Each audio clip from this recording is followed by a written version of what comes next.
ये आप सभी का स्वागत है फिर से पंडित सुंदर शर्मा मुक्त विश्वविद्यालय छत्तीसगढ़ बिलासपुर में।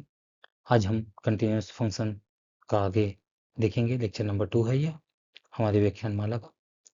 देखिए, कंटिन्यूअस फंक्शन के बारे में हम लोग अभी तक देख चुके हैं कि अगर कोई फंक्शन कंटिन्यूअस है तो सबसे पहले तो उसको उस किसी पॉइंट पे ही हम लोग चेक करते हैं। ठीक है, तो कंटिन्यूअस जिस पॉइंट पे हम लोग चेक कर रहे हैं उस पॉइंट पे फंक्शन को सबसे पहले नेसेसरी कंसेप्ट ये है कि उस पॉइंट पे क्या होना चाहिए, फंक्शन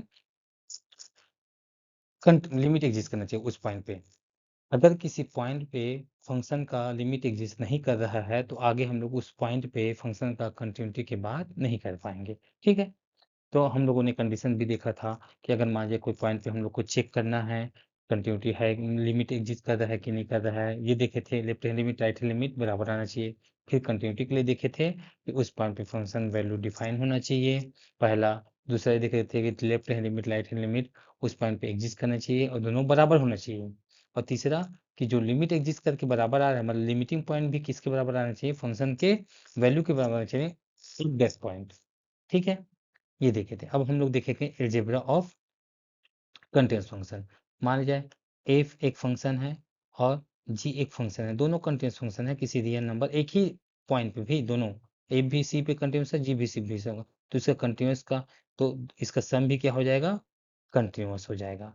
इसका डिफरेंस भी क्या हो जाएगा, उसी पॉइंट पे सी पॉइंट पे क्या हो जाएगा, कंटीन्यूअस हो जाएगा, ध्यान रखेंगे। ठीक है, एफ इंटू जी की बात करेंगे तो ये भी हम लोग का क्या हो जाता है, कंटीन्यूअस हो जाता है। एफ अपन जी में ध्यान रखना कि जब जी सी निकालेंगे, जी ऑफ सी निकालेंगे, मतलब जी फंक्शन का पॉइंट सी पे फंक्शनल वैल्यू निकाल रहे हैं तो वो डिनोमिनेटर में आ जाने के कारण से जीरो नहीं होना चाहिए। ठीक है, तो एफ अपन जी भी कंटिन्यूस हो जाएगा कौन से पॉइंट पे, सी पॉइंट पे, provided that G of C is not equal to zero. ठीक है, चलिए भाई आगे देखते हैं। ठीक है, सभी पॉइंट क्लियर है।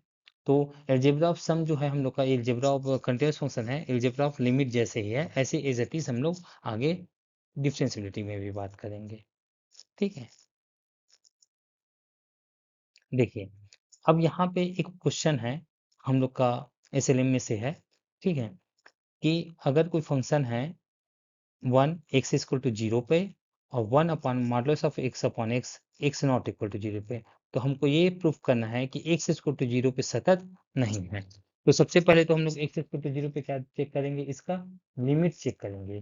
क्या चेक करेंगे, लिमिट चेक करेंगे जी, कि लिमिट एग्जिस्ट कर रहा है कि नहीं कर रहा है, कौन से पॉइंट पे, 0 पॉइंट पे। ठीक है, अगर मान लिया लिमिट ही एग्जिस्ट नहीं करेगा तो कंटिन्यूस होगा ही नहीं। अब हम लोग ये देखेंगे कि सबसे पहले तो देखिए हम लोग यहाँ पे देख रहे हैं कि फंक्शन का वैल्यू एफ ऑफ 0 पे क्या दिया हुआ है, 0 पे चेक करना है। एफ ऑफ 0 जब हमको दे दिया है वो क्या दिया हुआ है, एफ ऑफ 0 किसके बराबर है, 1 के बराबर है, मतलब उस पॉइंट पे तो फंक्शन वैल्यू डिफाइन है। ठीक है, तो इस पॉइंट पे फंक्शन का वैल्यू डिफाइन है। अब हमको सेकंड प्रॉपर्टी क्या होता है कंटिन्यूटी चेक करने के लिए, कि लेफ्ट हैंड लिमिट और दोनों और ये किसके बराबर आना चाहिए, राइट हैंड लिमिट के बराबर आना चाहिए। किसके बराबर आना चाहिए, राइट हैंड लिमिट के बराबर आना चाहिए। तो लेफ्ट हैंड लिमिट हो गया और राइट हैंड लिमिट हो गया, दोनों आपस में क्या आना चाहिए, बराबर आना चाहिए, ध्यान रखेंगे। ठीक है, चलिए नेक्स्ट देखते हैं इसका सॉल्यूशन। देखिए हम लोग का फंक्शन कैसे डिफाइन हुआ है, simply function define is x = 0 पे फंक्शन का वैल्यू क्या दे दिया है, 1। ठीक है, और x जब नॉट इक्वल टू 0 है तो फंक्शन का value 1 minus mod of x upon x। अच्छा, ध्यान रखना जो हम लोग का मॉडुलस ऑफ x का फंक्शन होता है ना, ठीक है, ये मॉडुलस ऑफ x का फंक्शन, इसको देखो एक मिनट मैं रियल लाइन से बताता हूँ आप लोगों को। ठीक है, रियल लाइन से अच्छे समझ में आएगा। ठीक है, ये हम लोग का मान लीजिए ये हम लोग का मान लीजिए क्या है, रियल लाइन है, और यहाँ पे मान लीजिए क्या है, पॉइंट ए है, मतलब 0 है यहाँ पे, तो मॉडुलस ऑफ एक्स बस है। ये हम लोग का मॉडुलस फंक्शन है एक्स का, मॉडुलस ऑफ एक्स। ठीक है, तो दायां साइड में जाऊंगा तो पॉजिटिव देगा, क्या दे देगा, पॉजिटिव दे देगा, और बायां साइड में जाऊंगा तो क्या दे देगा, ये -x दे देगा। क्योंकि हमेशा देखो अब 0 के इधर का रखूंगा क्या हो जाएगा, -2 आएगा जैसे कि, तो -2 किस पे मैप होगा, इस पे, तो माइनस माइनस होकर क्या हो जाएगा, पॉजिटिव, क्योंकि ये मॉडुलस फंक्शन हमेशा वैल्यू को कैसे आउटपुट देता है, पॉजिटिव आउटपुट देता है ना इसका। तो उसको ध्यान रखेंगे। तो यहाँ पे उसी चीज़ को लिखा हूँ कि since mod of x equal to x जब x ग्रेटर देन 0 और mod of x equal to less than x minus x when x is less than 0। तो इसका फंक्शन को हम लोग और आगे दिस फंक्शन को हम लोग और आगे क्या करते हैं, एक्सपेंड करते हैं। क्या हो जाएगा, x इक्वल टू 0 पे क्या हो जाएगा, x से x आ जाएगा अपॉन में x, मतलब न्यूमेटर डिनोमिनेटर में तो क्या हो गया, 0 आ गया। ठीक है, और x लेस देन 0 पे क्या आ जाएगा ये हम लोग का 1 माइनस 1, ये कितना आ जाएगा, 2 आ जाएगा। ठीक है, ध्यान रखेंगे जी। अब ये हम लोग का क्या हो गया है, x equal to 0, F of x equal to क्या आ गया, 1 आ गया। ठीक, तो 0 पे तो हम लोग को 1 दिया ही था, तो इसको हम लोग सिंप्लीफाई करेंगे तो क्या मिल जाएगा हम लोग का, देखो x ग्रेटर देन 0 पे क्या आ गया हम लोग का 1, और x 0 बराबर 0 पे क्या दिया हुआ था, 1 दिया हुआ था। तो ग्रेटर देन 0 पे तो 0 आ गया, और लेस देन 0 पे हमको कितना मिला, 2 मिला। तो इसको इस प्रकार से हम लोग ऐसे डिफाइन कर लिए हैं। यहाँ पे अगर मान लीजिए कोई फंक्शन है 0, ठीक है, यहाँ पे फंक्शन क्या है, 0 है, x के लेस देन कैसा है फंक्शन, 2 है, और फंक्शन का वैल्यू इस पे कितना है, 1 है, और 1 है 0 पे, और इधर कितना है, 0 है। तो देखिए स्पष्ट रूप से दिख रहा है कि 0 के लेफ्ट हैंड साइड लिमिट निकालूंगा तो 2 आ जाएगा, राइट हैंड लिमिट निकालूंगा तो 0 आ जाएगा, और फंक्शन को उस पॉइंट पे वैल्यू कितना है, 1 है। तो ये तो लिमिट ही एग्जिस्ट नहीं करेगा, तो कंटिन्यूअस नहीं होगा। आगे देखते हैं, ठीक है हम लोग। चलिए, यहाँ पे इसको समझ में आया कि नहीं आया भी, इसको आप लोग एक बार और लिख के देखिएगा अपने टेक्स्ट बुक में, टेक्स्ट बुक बोलता हूँ, नोट कॉपी में देखिएगा, नोटबुक में देखिएगा, इसको आप लोग लिख के जरूर एक बार देखिएगा जी। ठीक है, मॉडुलस फंक्शन का प्रॉपर्टी होता है, अगर मान लीजिए यहाँ पे ए रहता ना, एक्स माइनस ए, तो यहाँ पे ए रहता तो एक्स माइनस ए हो जाता, और इधर क्या हो जाता, माइनस ऑफ एक्स माइनस ए हो जाता। ठीक है, चलिए देखिए, अब राइट हैंड लिमिट की बात करेंगे, तो राइट हैंड लिमिट क्या आया था, हम लोगों ने फंक्शन डिफाइन किए थे ना, तो कैसा था हम लोग का फंक्शन, यहाँ पे ये हो गया, यहाँ पे क्या था, 0 था, तो 0 के हम लोग का लेफ्ट हैंड साइड कैसा वैल्यू था, 2 था। ठीक है, 0 पे कैसा था, 1, और 0 के दायां साइड कितना था हम लोग का, 0। तो देखो राइट हैंड लिमिट मतलब 0 को मैं 0 पे कहाँ से आ रहा हूँ, राइट हैंड साइड से आ रहा हूँ, तो फंक्शन का वैल्यू क्या दे देगा, 0 दे देगा। ठीक है, क्योंकि कुछ है ही नहीं, यहाँ पर 0 है। ठीक है, तो राइट हैंड लिमिट क्या आ गया, 0। अब लेफ्ट हैंड लिमिट देखो, 0 पे मैं जब लेफ्ट हैंड साइड से जाऊंगा तो फंक्शन कैसा डिफाइन है यहाँ पे, 2, तो क्या दे दिया, 2। तो लेफ्ट हैंड और फंक्शन का वैल्यू 0 पे कितना है, 1, तो हमारा क्या आ गया, लेफ्ट हैंड लिमिट और राइट हैंड लिमिट क्या आ गया, अलग अलग आ गया। देखिए यहाँ पे कितना आ गया, 0 आ गया, यहाँ पे कितना आ गया, 2 आ गया, तो लिमिट ही एग्जिस्ट नहीं कर रहा है। और जब लिमिट ही एग्जिस्ट नहीं कर रहा है, तो फंक्शन का उस पॉइंट पे कंटिन्यूटी की बात कर सकते हैं क्या, नहीं कर सकते हैं। क्यों, क्योंकि necessary condition for a function to be a continuous at that point is that limit exist at that point. ठीक है, चलिए आगे देखते हैं इसमें। तो हाँ, फंक्शन का वैल्यू भी निकाले हैं, अब वही चीज बात देखेंगे कि लेफ्ट हैंड लिमिट और राइट हैंड लिमिट के बराबर नहीं आया है। देखिए, फॉर कंटिन्यूटी द कंडीशन हमारे पास क्या होना चाहिए था, कि left hand limit, right hand limit और फंक्शन का वैल्यू उस पॉइंट पे तीनों क्या होना चाहिए था, बराबर होना चाहिए थे। लेकिन यहाँ पे बराबर आया क्या, नहीं आया। अब जब बराबर नहीं आया, तो हम लोग क्या बोल देंगे, देखिए लेफ्ट हैंड लिमिट 2 आया था, राइट हैंड लिमिट 0 आया था, और फंक्शन का वैल्यू उस पॉइंट पे क्या है, 1 आया है। तो तीनों तो बराबर आपस में है नहीं। तो since the left hand limit and right hand limit and the function value are different, the function fx is not continuous at x is equal to 0। अब जिस पॉइंट पे फंक्शन कंटिन्यूस नहीं होता है, उसी पॉइंट को हम लोग क्या बोलते हैं, डिसकंटिन्यूस पॉइंट बोलते हैं। ठीक है, अब हम लोग इसको देखेंगे भी कि एक जंप डिसकंटिन्यूटी होता है कि रिमूवल डिसकंटिन्यूटी होता है। आगे हम लोग इस सब के बारे में बात करेंगे। ठीक है, इसके बारे में हम लोग और अभी बात करते हैं। ठीक है, चलिए आगे देखते हैं। देखिए, अब अलजेब्रा ऑफ कंटीन्यूअस तो हम लोग देख ही चुके थे। ठीक है, अलजेब्रा ऑफ कंटीन्यूअस देखे थे ना, ए प्लस जी, तो यहाँ पे इसका, यहाँ पे जैसे कि मान ली जाए एक्स स्क्वायर प्लस एक्स है, तो ये कंटीन्यूअस है कि नहीं, ये देखेंगे, ये एक्स स्क्वायर है माना ना, ये एक्स स्क्वायर है जी। ठीक है, ये एक्स स्क्वायर है। ठीक, एक मिनट एक बना देता हूँ।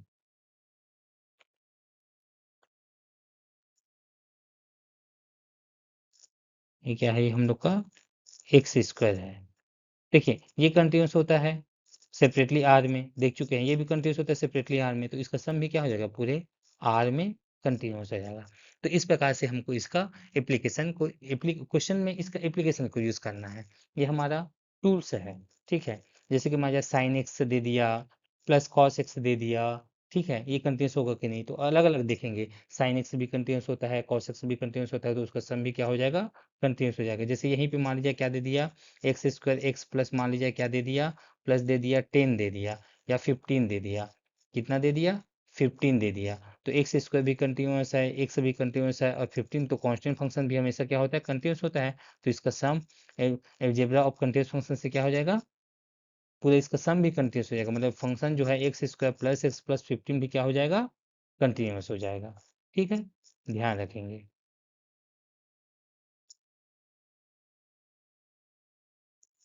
ठीक, नेक्स्ट चलते हैं।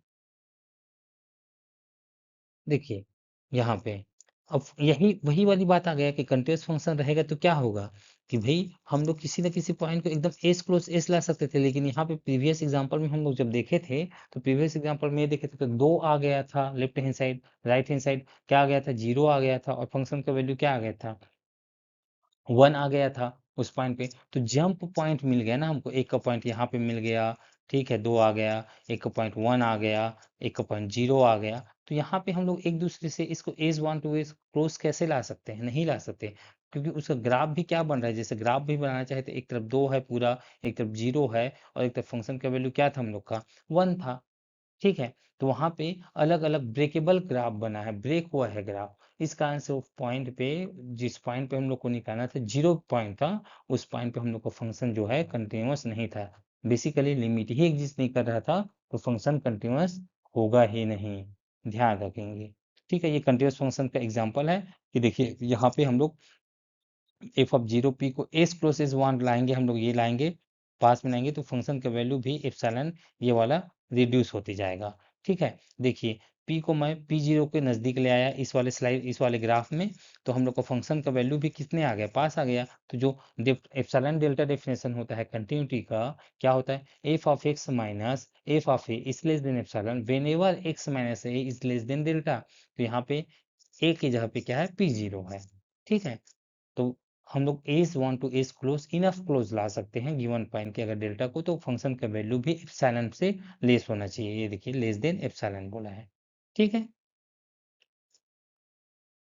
इसी चीज को ध्यान रखेंगे भी। चलिए, ठीक, अब एक थ्योरम देखते हैं। ये इंपॉर्टेंट थ्योरम है। यह थ्योरम ये कहता है कि अगर if a function F is continuous at a point A in its domain, then modulus function is also continuous, but converse is not necessary true।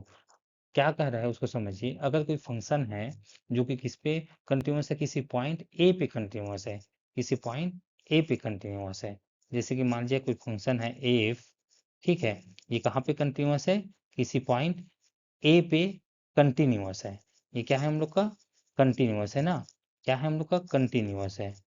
ठीक, तो अगर फंक्शन जो है कंटिन्यूस है, तो इसका मॉडुलस करने के बाद भी क्या हो जाएगा, मॉडुलस करने के बाद भी, फंक्शन का मॉड लेने के बाद भी क्या हो जाएगा, उसी पॉइंट पे, कोई दूसरा पॉइंट नहीं, उसी पॉइंट पे क्या हो जाएगा, कंटिन्यूस हो जाएगा, ए पे ही क्या हो जाएगा, ये कंटिन्यूस ही रहेगा, ध्यान रखेंगे। ठीक है, लेकिन इसका उल्टा सही नहीं है, बोल रहा है क्या, अगर मॉडुलस जो है, मॉडुलस किसी फंक्शन को मॉडुलस करने के बाद वो ए पे कंटिन्यूस आ रहा है, तो ये जरूरी नहीं है कि ए पे एफ भी कंटिन्यूअस हो, मतलब उल्टा चले, ऐसा नहीं है। But converse is not true. ये बहुत ही इंपॉर्टेंट थ्योरम है, इसको हम लोग अभी प्रूफ करेंगे। ठीक है, देखिए प्रूफ कैसे करते हैं। ठीक है, समझ आया, ये वाला पार्ट को ना, ये वाला थ्योरम को, इसको अच्छा देखिए, इसको तो हम लोग कर, तो कन्वर्स के लिए ना हम लोग ना डिक्ले फंक्शन का यूज करेंगे, याद रखिए। डिक्ले फंक्शन क्या था हम लोग का, कि जब से फंक्शन डिफाइन था, एक में क्या था हम लोग का, 1 था, और एक में हम लोग क्या है, 0 कर लो या 1 कर लो। ठीक है, अगर रेशनल है तो 1, और -1 है कब, जब इरेशनल है तब, ये रेशनल वाले में, और ये वाला ये इरेशनल वाले में। ठीक है, -1 और 1 कब रहेगा हम लोग का, रेशनल वाले में रहेगा। अब इसका मॉड करूंगा, तो मॉड ऑफ एफ करूंगा तो क्या आ जाएगा, मॉड ऑफ एफ करूंगा तो पूरा 1 आ जाएगा, और 1 हो गया मतलब ये क्या हो गया, कांस्टेंट फंक्शन हो गया। और कांस्टेंट फंक्शन होते ही हम लोग का क्या हो गया, वो कंटिन्यूअस हो गया। लेकिन एफ का देखो 1 और -1 है, जब जब रेशनल है तो 1, जब जब इरेशनल है तो -1। तो ये तो कहीं पे भी कंटिन्यूअस नहीं है, इसका लिमिट ही एग्जिस्ट नहीं करता, हम लोग पिछले लेक्चर में देख चुके हैं। ठीक है, देखिए उसी थ्योरम का हम लोग प्रूफ देखेंगे। फलन सांतता का प्रमेय बोलते हैं एवं विलोम बोलते हैं। कि मान लीजिए फंक्शन जो है हम लोग का एफ जो है ए पे क्या है, संतत है, ठीक है, कंटिन्यूअस है। अतः उसको बेसिक एप्सिलॉन डेल्टा डेफिनेशन में उसको क्या करेगा जी, फुलफिल करेगा। तो फुलफिल करेगा हम लोग का, तो क्या हो जाएगा ये, एफ जो है ए पर सत्यंत सतत है, तो प्रत्येक एप्सिलॉन ग्रेटर देन 0 के लिए उसके संगत डेल्टा, ध्यान रखना यहाँ पे जो डेल्टा है वो किस पे डिपेंड कर रहा है, एप्सिलॉन पे डिपेंड कर रहा है। इसी कारण से इसको बोलते हैं कि इसके संगत डेल्टा करके। ठीक है, तो इस प्रकार से मिलेगा कि F of x minus F of A is less than epsilon whenever X minus A is less than delta. अब देखिए मॉडुलस का ये प्रॉपर्टी होता है कि mod of x minus Y is equal to mod of x minus Y. ठीक है, यहाँ पे माइनस लगा है ना, तो इसमें मॉडुलस ऑफ अल्फा करूंगा तो भी कोई दिक्कत नहीं है। ठीक है, तो यहाँ पे देखिए अब मॉडुलस लगा दो, ये वाले इक्वेशन में हम लोग क्या लगा देंगे, मॉडुलस लगा देंगे ये वाले इक्वेशन में। ठीक है, तो ये वाले इक्वेशन में मॉडुलस लगाऊंगा तो क्या आ जाएगा, mod of F x minus mod of F of A mod of mod. ठीक है, पूरे का मॉड ले लिया लेस देन एप्सिलॉन, कब, जब x minus a less than delta हो। अब देखो यहाँ पे कंपेयर करो, यहाँ पे देखो f of x minus F of a होता है लेस देन एप्सिलॉन, तो फंक्शन किस पे कंटिन्यूस होता है, जब x minus a less than delta हो तो ए पे, कौन सा, यहाँ पे जो फंक्शन है वो ना, एफ एक्स जो है कौन से पॉइंट पे कंटिन्यूस होता है, ए पॉइंट पे। अब देखिए यहीं पे हम लोग का क्या आ गया, एफ ऑफ एक्स की जगह पे क्या आ गया है, देखिए यहाँ पे मॉडुलस ऑफ एफ एक्स आ गया है, और यहाँ पे एफ ऑफ ए क्या आ गया है, मॉडुलस ऑफ एफ ऑफ ए आ गया। तो इस बार क्या हो जाएगा, modulus of F of x जो है वो कंटिन्यूस हो गया, कौन से पॉइंट पे कंटिन्यूस हो गया, एक्स इक्वल टू ए पे कंटिन्यूस हो गया। समझ में आया। तो इससे हमको ये हो गया कि अगर कोई फलन, अगर कोई फंक्शन किसी बिंदु x इक्वल टू ए पे कंटिन्यूअस है, संतत है, ठीक है, उसका मॉडुलस फंक्शन भी उसी पॉइंट पे, यहाँ पे ध्यान रखना मॉडुलस ऑफ ए नहीं किए हैं, पॉइंट को सिंपल रखे हैं, उसी पॉइंट पे क्या हो जाएगा, संतत होगा। ठीक है, ये एक बहुत ही अच्छा प्रॉपर्टी होता है। अब इसका हम लोग क्या करेंगे, देखिए विलोम सत्य नहीं है। विलोम मतलब क्या हो गया कि अगर किसी फंक्शन का मॉडुलस किसी पॉइंट पे कंटिन्यूअस है तो जरूरी नहीं है कि फंक्शन भी कंटिन्यूअस हो। ठीक है, देखते हैं उदाहरण। ये होता है डिरिचलेट फंक्शन ही है ये भी, लेकिन डिरिचलेट फंक्शन जैसा ही है, डिरिचलेट फंक्शन नहीं है। ये क्या कर दिया है, एक रियल लाइन बना के मैं बता रहा हूँ। यहाँ पे ये हो गया 8, तो ये जैसे 8 वाला पॉइंट है, ठीक है, ये 8 वाला पॉइंट है। ठीक, तो 8 के बड़े या बराबर में यहाँ पे पूरा फंक्शन कैसे डिफाइन है, -2, -2 डिफाइन है। और इधर कैसे डिफाइन है, एक मिनट ना,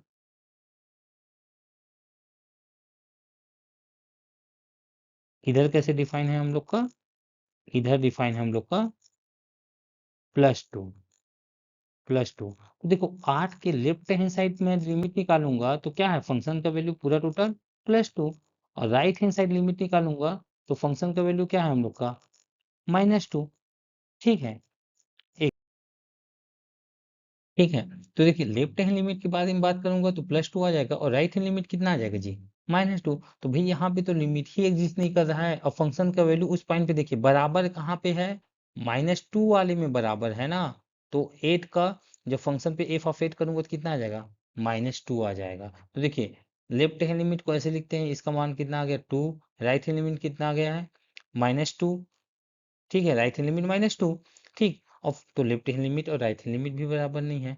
लेकिन जब मैं मॉडुलस निकालूंगा तो ये -2 भी किस में तब्दील हो जाएगा, +2 में बदल जाएगा। और +2 जैसे ही हुआ तो फंक्शन का वैल्यू तो 2 आ गया, और ये क्या होता है हम लोग का एक कांस्टेंट फंक्शन है, और हम जानते हैं कि कांस्टेंट फंक्शन क्या होता है, हमेशा कंटिन्यूअस होता है। और ये एफ ऑफ 8 के बराबर है, लिमिट भी बराबर आ जाएगा, left hand limit right hand limit भी 2 के बराबर आ गया, और फंक्शन का वैल्यू 8 पे मॉडुलस से कहाँ से क्या आ जाएगा, 2 ही आ जाएगा। तो फंक्शन यहाँ पे क्या हो जाएगा हम लोग का, कंटिन्यूअस हो जाएगा। तो इस प्रकार से हम लोग ये थ्योरम जो बहुत ही इंपॉर्टेंट थ्योरम है उसका प्रूफ देखे कि अगर फंक्शन एफ ए पॉइंट पे कंटिन्यूअस है तो मॉडुलस भी हो जाएगा, लेकिन उसका कन्वर्स ट्रू नहीं है। ठीक है, आगे नेक्स्ट देखते हैं। थैंक यू, धन्यवाद। तो इस प्रकार से हम लोग का ये कंटिन्यूटी का दूसरा लेक्चर था, इसको हम लोग आज कंप्लीट किए हैं। आगे नेक्स्ट लेक्चर में देखेंगे।